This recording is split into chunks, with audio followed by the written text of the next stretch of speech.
Shalom Aleichem à toutes et à tous. Cette paracha de Emor nous invite à donner au Kohen l'honneur qui lui est dû. De même, le Kohen, conscient de son statut, se doit de respecter les règles eu égard à sa noble condition. En réalité, chaque homme se doit de connaître sa valeur, le poids de ses actions, comme nous le voyons dans une explication du Maguide du Dovno, où il y avait un homme qui était excessivement riche, qui avait offert à son épouse une bague sertie d'un énorme diamant. Son voisin, de conditions plus modestes, avait également offert une bague à sa femme. Les deux bijoux étaient d'apparence identique, mais le second n'était garni que d'une simple pierre en verre. Un jour, les deux bagues se sont perdues. Lorsque le riche en a retrouvé une, certain d'avoir retrouvé la sienne, il était tellement heureux, et n'a pas pris garde qu'en réalité, il détenait celle du pauvre. De son côté, le pauvre a trouvé aussi la bague égarée sans besoin d'éprouver de joie particulière, car elle n'était pas de grande valeur d'après lui. Il ignorait qu'en réalité, la bague était sertie d'un véritable diamant. Le riche a continué à mener une vie tranquille. Même lorsque ses affaires ont commencé à péricliter, il s'est consolé en se disant qu'il avait toujours en sa possession un diamant d'une grande valeur. Le pauvre, de son côté, menait une vie de privation sans savoir qu'il était propriétaire d'un trésor. Et tous les deux vivaient dans l'illusion comme dans un rêve. Ainsi, certaines personnes, chers amis, accumulent les mitzvot sans se douter du bonheur, des richesses éternelles qu'elles sont en train d'acquérir.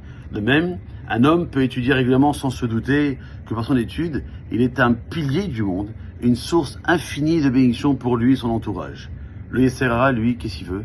Il aime voir l'homme dans ce flou qui lui permet de le faire trébucher plus facilement.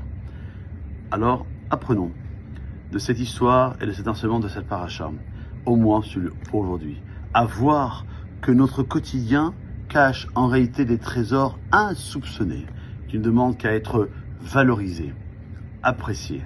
On arrive au terme de ce livre de Vaïkra, puisque Shabbat prochain, dans 10 jours, nous lirons encore une fois 2 parachiotes, Béhar et Bechokotai. Le cheminement de ces parachiotes du livre de Vaïkra ont été d'abord de nous rappeler qu'on doit toujours se rapprocher d'Akadosh Baruch Hu, se rapprocher d'Hachem, à travers Vaïkra et Tzav qui parle des korbanot, des sacrifices. Puis on rentre dans le vif du sujet, savoir comment se rapprocher d'Hachem. Entre autres, Shemini par les lois de la cacheroute. Tazria Mesora, les lois de savoir comment parler. Puis, Acharim Otekodesh Massanière, comment se comporter entre un homme et une femme.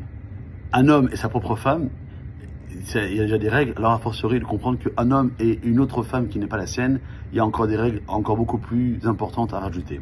Et puis là on finit avec Emor qui parle de tous les rendez-vous que nous avons avec Dieu, Shabbat et tous les jours de fête.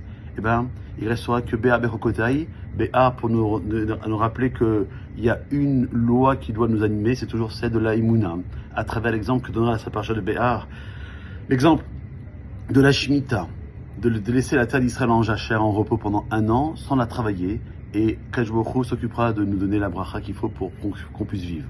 Et si on vit tous ces éléments-là selon la volonté d'Hachem, à Bechokotai, Kadosh Baruch Hu nous donnera toutes les bénédictions dont on a besoin, et matériellement, et spirituellement, et pour nous, et pour ainsi le Ham Israël dans son entier.